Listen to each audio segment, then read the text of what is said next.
Day 2 here in Vietnam and papunta lang kami ng Sapa. There are two ways kung paano pumunta sa Sapa, Vietnam from Hanoi. Una is yung sleeper bus and second is tong limo van. So in our case, mas pinili namin itong limo van kasi mas comfortable and convenient siya. At the same time, yung differences lang nila is mas mahal ng konti si limo van compared to sleeper bus.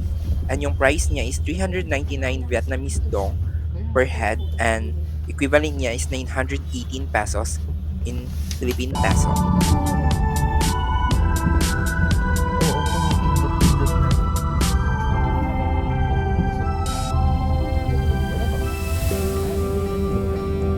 I see you hide yourself underneath the mountain of makeup. Plus the words that you made up won't make you any cooler than you are. But when you're with me and you're half asleep, and I can count each freckle and see. And yung travel time from Hanoi to Sapa, it will take to 5 to 6 hours and every 2 hours naman is meron silang stopover kung saan pwede kayo mag-CR which may bayad siyang 3,000 Vietnamese dong and equivalent nun is 6 pesos in Philippine peso. And pwede rin kayong kumain and bumili ng mga souvenirs sa kanilang mga souvenir shops. This ain't usually how you're like.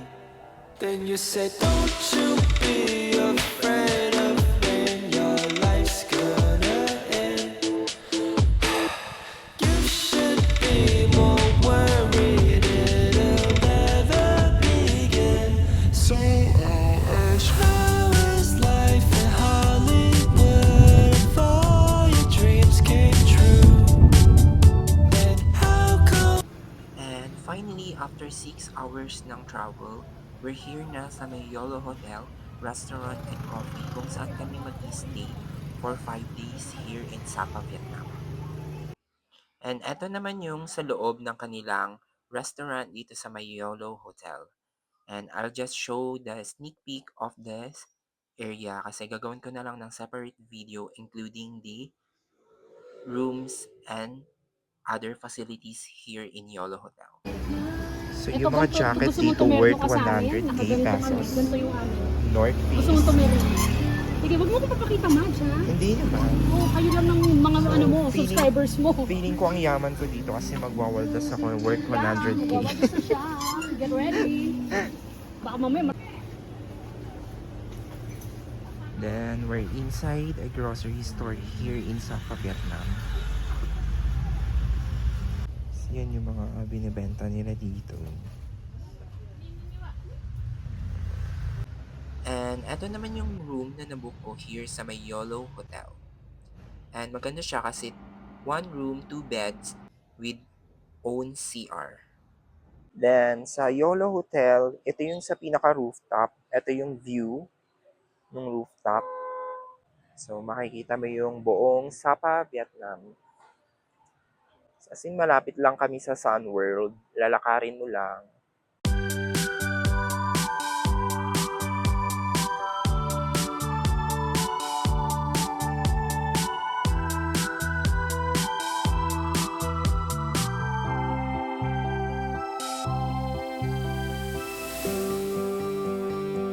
I see you hide yourself underneath the mountain of makeup. Plus the words that you made up won't make you any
dalaga sa akin na. And after namin maglakad-lakad sa may Pansipan Legend, next stop namin is dito sa may Lado Homestay. So itong Lado Homestay is ito sa may pinakamagandang spot dito sa may Sapa, Vietnam. Aside from pwede kayong mag-book dito ng kanilang homestay, is pwede rin kayong kumain sa kanilang restaurants. Meron din silang coffee shop dito. Dito rin yung may mga magandang spot para makita yung red train ng Pansipan. And sobrang swerte din namin that day nung pumunta kami sa may Lado Homestay kasi hindi siya foggy, so kita yung mga beautiful landscape and mountains during that day. Then, ito yung menu nila sa may Lado Homestay. And masarap yung drinks nila dito. And ito naman yung spot sa kanilang restaurant kung saan maganda rito, especially at night kasi yung mga lanterns nila is sobrang ilaw. At the same time is malamig rin. Sobrang ganda ng weather. And plus, may ganito kayong view ng Pansipan train.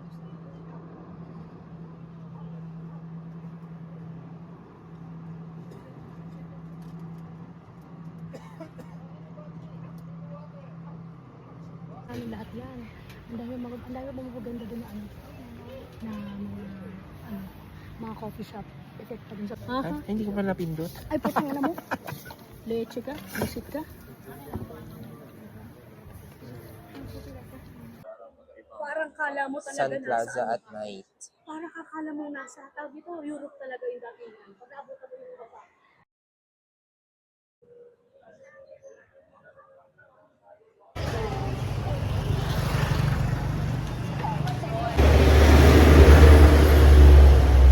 One number 11.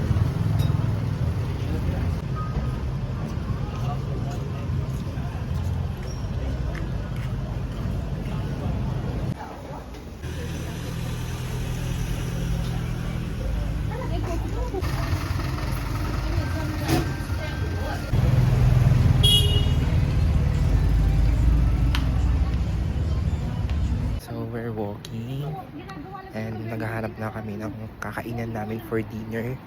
So, yun lang. Sobrang lamig dito. Tapos naka-sleeveless. Hanap kami ng dinner. Kakatapos din namin kumain ng bandi. Buncha, hindi na. Ay, nagbuncha na si Madge. Siya na lang ang Pilipino. Hindi ko masarap.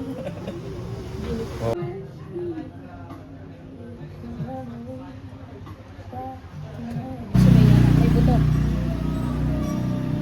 Favorite? Pusi.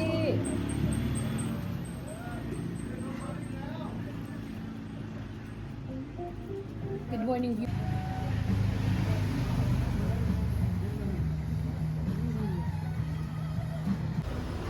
% battery. Ang sarap ng idlip ko, legit. Yung totoong power nap talaga, yung saglitan talaga. Ang tagal, 48 minutes. Buti na lang kumain tayo ng tinaps. So, ayun muna guys. Vietnamese.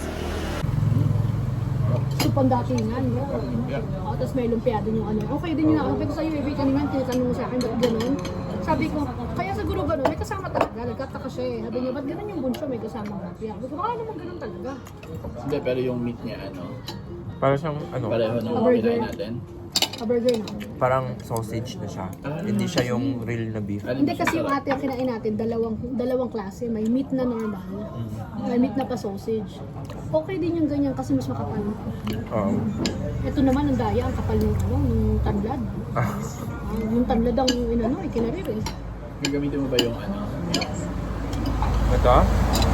Okay lang naman kuya. Serving mo dito. Lagyan lang Ayan, ng buwan. Okay. May kutsara naman siya eh.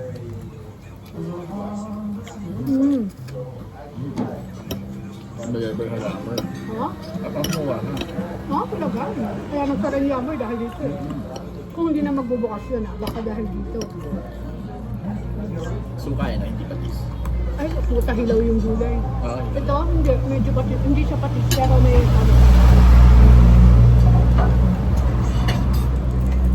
hilaw yung Pilaw ng gulay, hindi na. Wow, mag-chopstick at mag-noodle, iba. Patry lang. Iba to. Authentic. Oo, kasi naka-video siya eh, kaya ginagalingan niya eh. Hindi. Buti nga, hindi tayo kasama. Hindi, tama yan kasi official mo yung local ano. Sabihin mo, gaganto to guys. Babalutin ko, dali mag-demo ka. Yung nga to eh. Bakit na, demo mo na lang ng ano. Ilapalaman mo to dun sa ano, tapos sagyan mo niya. Wala, Pero invento yung ka lang. beef niya, mas masarap talaga yung doon. Nakainan Ngayon, natin. alam mo na. Buti na lang Mads, niligtas mo ako. Yan dapat ordering ko eh. Bakit hindi ba masarap? Masarap siya, pero compared mo dun sa ano, mas Kasi masarap. tikman din natin yan bukas. Tikman din natin bukas siyempre. Kapag bukas ng Yummers, dumating natin. Masarap yung tikman ko. Ah, may ganito din sila doon. Hindi, iba naman yung nakabalot na dahon. Yung natikman mo na kanina doon sa tren eh. Ay, sa ano, sa stopover. Happy na yung mga niya. Oo, yung sa stopover, yung... Yung ano, yung parang... Masarap yun doon sa Oo. Yummers. Masarap yung ganun nila. Yung parang seaweed yung balot Oo, niya. parang. Kumbaga ano rin Ano ano. yung betel leaf tawag? Betel leaf tapos Wala, yun yung puno. ayan na, nakakaamoy na Naamoy nga. na niya. Sabi niya, ay, kainan na. Sabi Sabi niya, kainan na, kainan na, kainan niyo na. akong kalimutan. Sabi niya. Hindi niyo ko ginising. Tahimik nga lang siya eh. Nagilamos. Ang bait niya, di ba? Busog yan.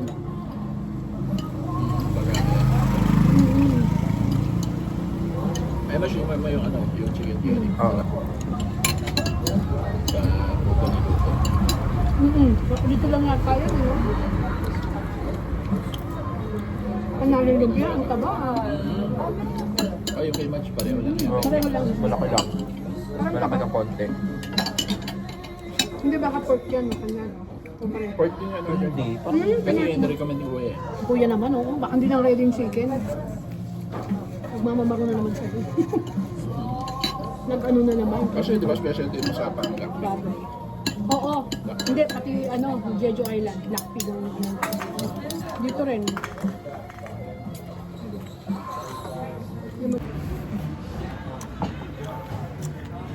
Ate, isang utangin lang ako. Hello. Hello. Hello. Nabawasan. Wala ka. Nag-chicken ka pa. Nag-noodle There's ka pa. cat. Iba dito ako. Mimi.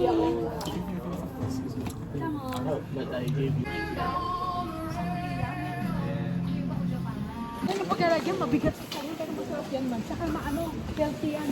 Sobrang Ano, pag nag-diet kami sa ano, sa amin, pag umuwi,